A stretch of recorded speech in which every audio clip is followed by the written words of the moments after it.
Hello दोस्तों, मैं doctor Amit Rajvanshi और हम बात कर रहे हैं महान चित्रकार रैफल सेंजियो के बारे में। तो हम रैफल सेंजियो की जो फेमस सीरीज़ है मैडोना एंड चाइल्ड, उसके बारे में पढ़ रहे हैं और लास्ट लेक्चर में मैडोना ऑफ द गोल्डफिंच के बारे में हमने जानकारी हासिल की।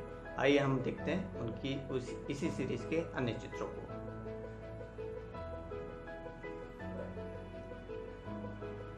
उनकी इसी सीरीज़ का एक और चित्र है जो हमने मैडोना ऑफ द गोल्डफिंच देखी, उसी पीरियड का, उसी समय का, लगभग उसी वातावरण का और वही कंपोजिशन स्टाइल को लेके ये चित्र बना है मैडोना ऑफ द मिडो। और इसकी अगर हम डिटेलिंग की बात करें तो ये जो रैफल ने 1506 के आसपास बनाया था, ऑयल ऑन बोर्ड है और इसका डायमेंशन जो है 113 centimetre bye 88 centimetre, 44 inch by 35 inch approx. तो अच्छा खासा मतलब इसका लेंथ है, मतलब साइज है सॉरी। और ये अभी वियना में म्यूजियम में स्थित है। तो ये तो इसकी ऐतिहासिक जानकारी हो गई। और अगर हम इसकी चित्रों की डिटेलिंग के बारे में बात करें तो इसमें लगभग वैसा ही चित्र है जैसा मैडोना ऑफ द गोल्डफिंच में था, पर इसमें जो फॉर्म्स हैं उनका अरेंजमेंट चेंज है और जो कलर स्कीम है वो लगभग सेम ही है। बैकग्राउंड में बादल हैं, पहाड़ हैं, प्रकृति है। और उसके अलावा जो मदर मैरी ने जो अंडरगारमेंट जो रेड कलर का पहना हुआ है और जो ऊपर से जो इसका शॉल है वो ब्लू कलर का है, जैसा मैंने उस चित्र में भी बताया था मैडोना ऑफ द गोल्डफिंच में। ये रेड कलर जो इनका पैशन फॉर क्राइस्ट को सिंबल करता है और ब्लू कलर जो है वो चर्च को सिंबल करता है। और यहाँ पे जो क्राइस्ट हैं वो उनके हाथों के बीच में है और क्राइस्ट जो है सेंट जॉन बैप्टिस्ट जो है वो क्रॉस पकड़े हुए हैं और जो क्राइस्ट हैं उस क्रॉस को छू रहे हैं। एक तरह से वो ये दर्शाना चाह रहे हैं कि मैं जानता हूँ मेरी क्या भविष्य में क्या होगा, ये चीज़ कितनी महत्वपूर्ण है। और शायद यही भाव मदर मैरी भी रखे हुए हैं और वो इन दोनों को गंभीरता से देखती हैं और मुख्य रूप से उनकी नज़र जो है क्रॉस के ऊपर है। जॉन बैप्टिस्ट घुटनों के बल बैठे हुए हैं और जो क्राइस्ट हैं वो उनकी मूवमेंट, एक तरह से मूवमेंट है फॉर्म में, वो आगे की तरफ एक पैर है, पीछे दूसरा पैर है। और यहाँ पे भी अगर हम इनकी संयोजन की बात करें या फॉर्म्स फिगर्स की बात करें तो फॉर्म्स और फिगर में जो मूवमेंट है, जो नेचुरलिटी है, वो देखने योग्य है। उसके अंदर ऐसा नहीं है कि स्थिरता का भाव हो, जड़ता का भाव हो, एक अननेचुरल पॉस्चर्स हो। बच्चे हैं तो बच्चे भी हैं, वो बच्चों के रूप में दिख रहे हैं, इन्फेंट के रूप में दिख रहे हैं।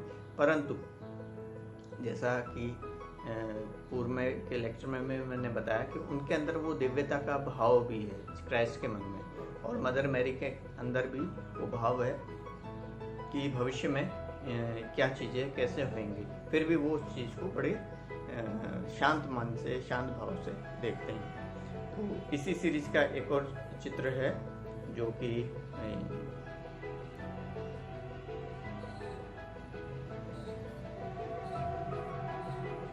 The virgin and child with infant saint John the Baptist. ये भी उसी सीरीज का एक चित्र है जो कि रैफल ने 1507 में बनाया था और ऑयल ऑन पैनल। तो ये पैनल पेंटिंग है 122 centimetre bye 87 centimetre, around 48 inch by 31.5 inch. और ये अभी लूव पेरिस में ये पेंटिंग है। यहाँ जो है कंपोजिशन में चेंज आया है थोड़ा। अगर हम इन दोनों पेंटिंग्स का कंपैरिजन करें तो कंपोजिशन में थोड़ा बहुत चेंज है। ये अभी हम दोनों को देख पा रहे हैं कि यहाँ जो है सेंट जॉन बैप्टिस्ट जो है वो बैठे हुए अधूरी मुद्रा में है और जो मदर मैरी हैं वो क्राइस्ट का हाथ पकड़े हुए हैं और जो उनके हाथ के बीच में जो पुस्तक है वो क्राइस्ट की डेथ के बारे में है, फोरटेलिंग ऑफ क्राइस्ट। तो ये एक तरह से ये सूचक है कि वो इन सभी घटनाओं को जानती हैं या समझती हैं या भविष्य में होने वाली घटनाओं को महसूस कर रही हैं। और प्रकृति जो है वही फोरग्राउंड जो है वो फोरग्राउंड में कुछ पत्थर कुछ पत्तियाँ जो कि एक टेक्सचर का काम भी कर रही हैं वो दिख रहा है। और बैकग्राउंड में जो है नेचर है, क्लाउड्स हैं, और यहाँ जो है उनका जो शॉल है वो थोड़ा सा डार्क ग्रीन कलर स्कीम में आ गया है, डार्क ग्रीन है।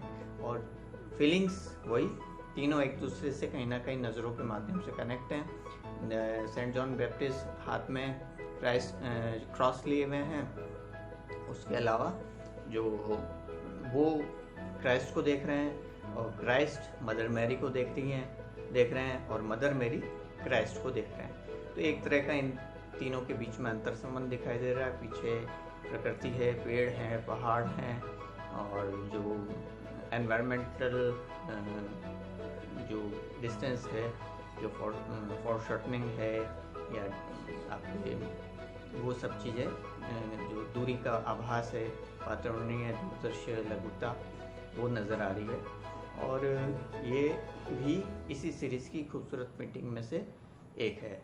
तो अगर हम इसी तरह से इनकी और चित्रों के बारे में भी जानकारी लेंगे, और आप ये देखिए कि उनका एक तरह से पैशन था, मदर एंड चाइल्ड जो टॉपिक है उसको पेंट करना उनका एक पैशन था। और इसके अंदर उन्होंने जो माँ और बच्चे के अंतर संबंध को बड़ी खूबसूरती से उन गतिविधियों से, जिसमें धर्म भी है, धार्मिक चित्र पर भाव, पूरे मानवीय भावों को लिए हुए माँ और पुत्र के जो संबंध है उसको दिखा रहे हैं, दर्शा रहे हैं। और नारी अंकन में जो उन्होंने कोमल भावनाओं को जिस तरह से दर्शाया है, इसका अभूतपूर्व उदाहरण और कहीं नहीं मिलता। तो यही उनकी विशेषता थी। जो फ्लैश टिंट है उसको भी उन्होंने बड़ी खूबसूरती से लगाते थे और क्यूरोस्कोरा का प्रयोग करते थे। और जो स्फूमोटो टेक्निक है जो कि लियोनार्डो दा विंची ने अपनी पेंटिंग्स में दिखाया, जैसे अगर हम मोनालिसा की बात करें तो स्फूमोटो टेक्निक, जिसके अंदर लाइन कहीं नज़र नहीं आती, जो डार्क और लाइट के बीच का डिफरेंस है वो ग्रेजुअल धुंधलापन, एक तरह का आप कहीं पे भी फॉर्म को लाइन से डिवाइड नहीं कर सकते। वो चीज़ जो टेक्निक है वो इन्होंने बड़ी खूबसूरती से अपने चित्रों में उतारा उस टेक्निक को। और बैकग्राउंड का नेचुरल इस्तेमाल जो पेरुजिनो करते हैं उसको उन्होंने लिया। और फ्लैश टिंट को लगाने में बिल्कुल नेचुरल कलर स्कीम का इस्तेमाल किया है।